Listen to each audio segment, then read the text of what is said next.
Thank you very much. Thanks for having me. On behalf of Ambassador Sunis, I'm happy to be here today representing the embassy. I think a lot of the regional points have been sort of made, so I'll try to be brief on the main points of the United States energy policy and kind of leave some more specific questions to Q&A. President Biden's Build Back Better agenda calls for sustainable investment to advance America's leadership on clean energy, develop resilient and transparent energy systems, and to create jobs of the future in response to the challenges of climate change. The United States is integrating our climate objective across all our elements of our diplomacy, starting with with energy diplomacy, which is centered at our Bureau of Energy Resources, which we call ENR in the State Department, which is now being led by Assistant Secretary Pyatt, who I think a lot of you are familiar with. The Bureau of Energy Resources leads our efforts to develop and execute international energy policy through diplomatic and programmatic engagement. So how do we do this?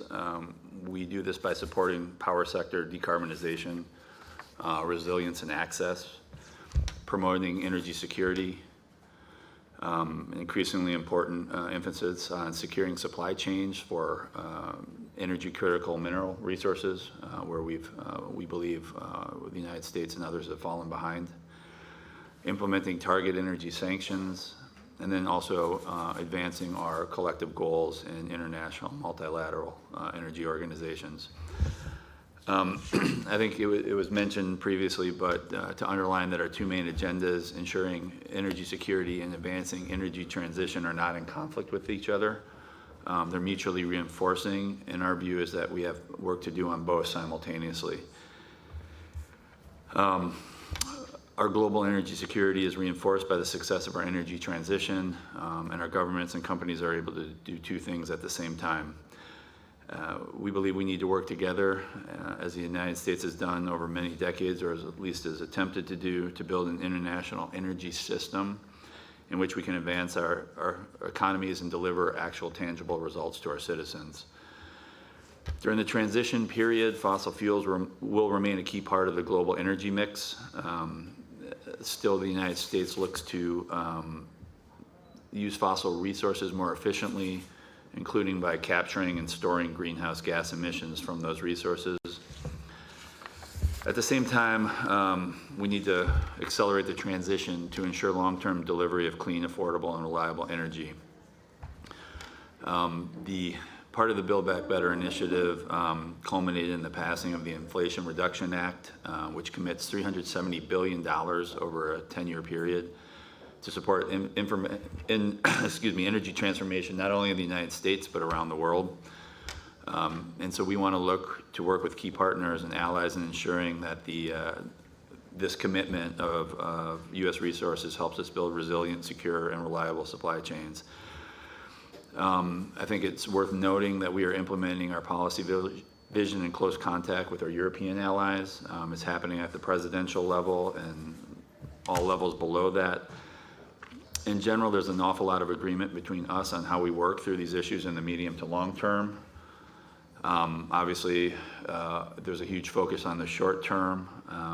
It's of note that the United States has significantly overfulfilled its pledge to help Europe find 15 additional BCM in LNG volumes this year, to help Europe get through this winter, given the disruptions in supply due to Russia's invasion of Ukraine.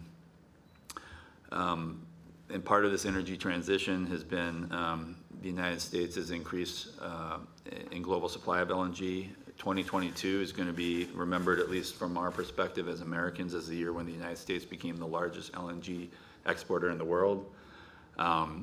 It's kind of a strange thing to think about. It wasn't too long ago when we had legislation in place where you could not export any energy from the United States except in certain circumstances, to now becoming a global leader in energy exports.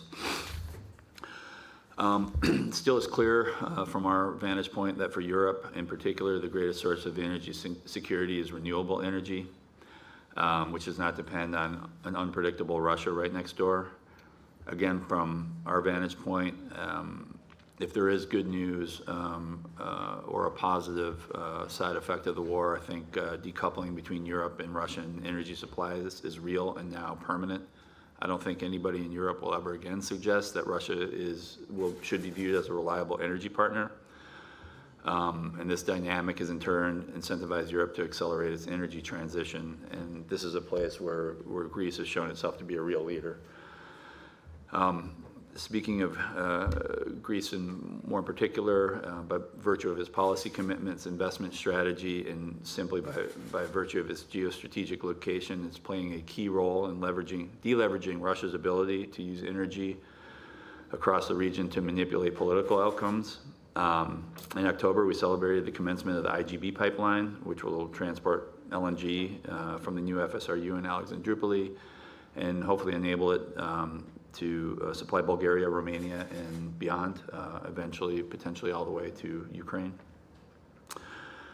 There's 10 more FSRUs coming online in Europe in the coming years, which should add more import capacity and more opportunities to diversify the continent's oil supplies.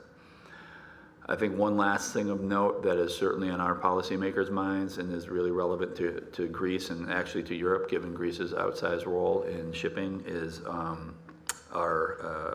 along with Norway, our green shipping challenge.